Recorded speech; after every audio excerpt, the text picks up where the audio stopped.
नमस्कार, मैं बादल।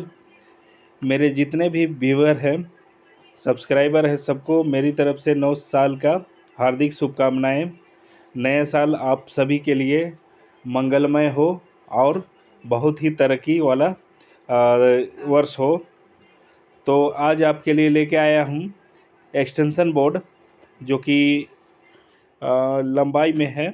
ये लंबा वाला एक्सटेंशन बोर्ड है, जिसमें कि 6 सॉकेट लगे हुए हैं।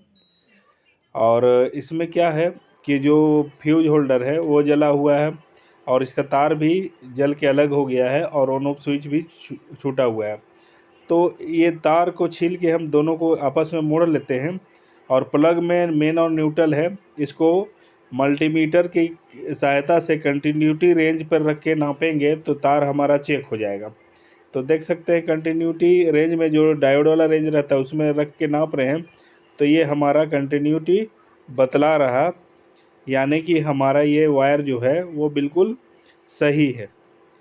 तो इस तरह से आप इसको चेक कर सकते हैं। देख सकते हैं दोनों तार को मिला लीजिए, और ये मेन न्यूट्रल जो तार है प्लग में पिन है उसमें सटाइए बारी बारी से, तो ये आपका बतलाने लगेगा। तो यानी कि समझ लीजिए कि तार आपका ठीक है। फिर इसको साइज छोटा करके और पेस्ट की सहायता से सोल्डिंग कर ले इसको आप बोर्ड में।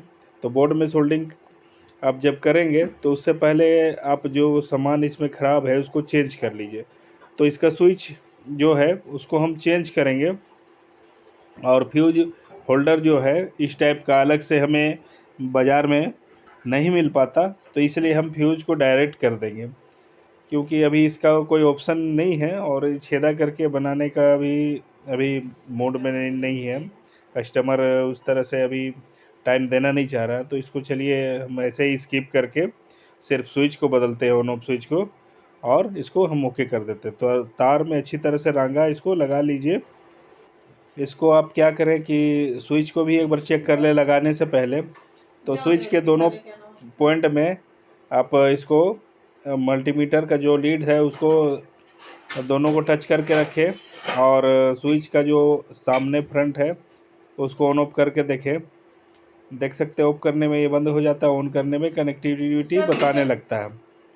तो इस तरह से इसको आपको चेक करना है, और जो पुराना इसका स्विच है उससे आप कनेक्शन हटा लीजिए, और कनेक्शन हटाने के बाद में फिर उसको आप दोनों साइड में आप देखेंगे लॉक है, उसको पुश करके बाहर की ओर धकेलिए, और धकेलने के बाद में उसे बाहर निकाल दीजिए। निकालने के बाद में आप नया स्विच को प्रेस करेंगे तो आराम से अंदर की तरफ में चला जाएगा। देख सकते हैं साइड में जो लॉक लगे हुए रहते हैं वो बिल्कुल पूरी तरह से गल चुका है, क्योंकि पार्टी ने इस पर हीटर लगाया था।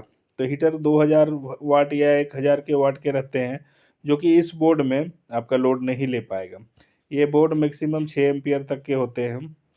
तो ये आपका टीवी, मोबाइल और चार्जर वगैरह के लिए आपका बिल्कुल सही होता है, लेकिन आप हेवी लोड देंगे तो ये नहीं चलेगा।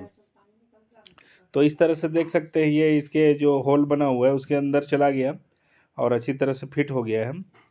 तो अब इसमें हम क्या करेंगे कि बोर्ड के अंदर का जो कनेक्शन है उसको एक लगाएंगे स्विच के ज़रिए, और एक जो है मेन है लाइन वाला कनेक्शन उसको स्विच में देंगे, और दूसरा जो है फ्यूज जो जला हुआ है उसमें हम न्यूट्रल देंगे, क्योंकि फ्यूज अब काम करेगा नहीं।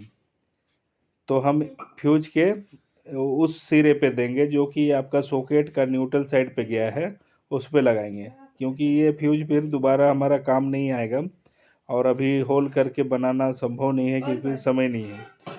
तो इस तरह से सबसे पहले जो मेन है लाइन जो होती है, एक लाइन एक न्यूट्रल, इस तरह से सॉकेट की कनेक्शन होती है। तो लाइन वाले एक पॉइंट को हम स्विच में लगाएंगे, और लाइन जो होती है रेड वायर, जो प्लग आप 3 पिन होती है उसमें भी एल और एन होता है। तो एल वाला जो कनेक्शन होता है वो रेड होता है, उसको हम स्विच की एक साइड लगाएंगे, और सॉकेट में जो लाइन तरफ होती है एल उसको स्विच के दूसरे भाग में लगाएंगे। तो इस तरह से हमें जब ऑफ करेंगे तो लाइन का कनेक्शन ऑफ हो जाएगा। एल वाली सप्लाई जिसमें आप टेस्टर जलाते हैं तो जलता है, वो एल वाली सप्लाई होती है, वो बंद हो जाएगी। और न्यूट्रल वाली सप्लाई हम देंगे फ्यूज के दूसरे सिरे पे, जो कि न्यूट्रल साइड पे गई है सॉकेट के। और वो जो न्यूट्रल साइड पे गई है, तो तार जो मेन लीड बाहर से आया है उसका भी न्यूट्रल पॉइंट को, जो कि काले रंग की होती है या वाइट होगी, इसको हम न्यूट्रल सिरा पे लगा के अब ओके कर दिए हैं। अब इसके बाद हम इसको चेक कर लेते हैं प्लग में लगाने के बाद कि इसमें लाइन आया है या नहीं। तो आप देख सकते हैं दोनों सिरों को हमने अच्छी तरह से जोड़ लिया है, एक मेन है एक न्यूट्रल है, तो उसी तरह से मिला के हम लगाए हैं। अब इसको ऑन करने पे देख सकते हैं इंडिकेटर हमारा ब्लो हो गया है, जल उठा है। और अब हम इसको 750 की रेंज पे, एसी रेंज पे रखेंगे। तो एसी रेंज में रख के पहले हम चेक करेंगे सॉकेट के अंदर में कि हमारा वोल्टेज 220 या 200 के लगभग आ रहा है या नहीं आ रहा है। तो आप देख सकते हैं ये 220 के लगभग हमारा वोल्टेज शो कर रहा है, यानी कि हमारा ये जो काम है ये कंप्लीट हो चुका है। तो 220 और 219 इस तरह से वोल्टेज शो कर रहा है। एसी लाइन में वोल्टेज 2 3 4 5 वोल्टेज अप डाउन होता ही रहता है, स्थिर नहीं होता। अल्टरनेटिंग करंट जो एसी होता है वो स्थिर नहीं होता है, कम अधिक आपका होता रहता है। तो चलिए सारे स्क्रू को हम जिस तरह से हमने खोला था उस तरह से फिक्स कर लेंगे। अच्छी तरह से जितने भी स्क्रू है सबको हम लगा लेंगे, और लगाने के बाद फिर से एक बार दोबारा चेक करके मैं आपको दिखलाऊंगा कि ये ओके हुआ या नहीं हुआ। तो चलिए बारी बारी से सारे स्क्रू को हम लगा लेते हैं।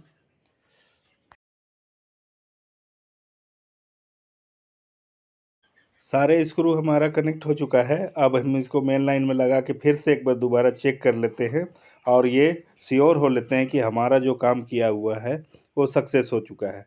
तो आप देख सकते हैं इंडिकेटर हमारा जल रहा है, यानी कि हमारा सक्सेस हो चुका है। तो प्लीज़ मेरे चैनल को लाइक और सब्सक्राइब करें और शेयर करें। Happy new year.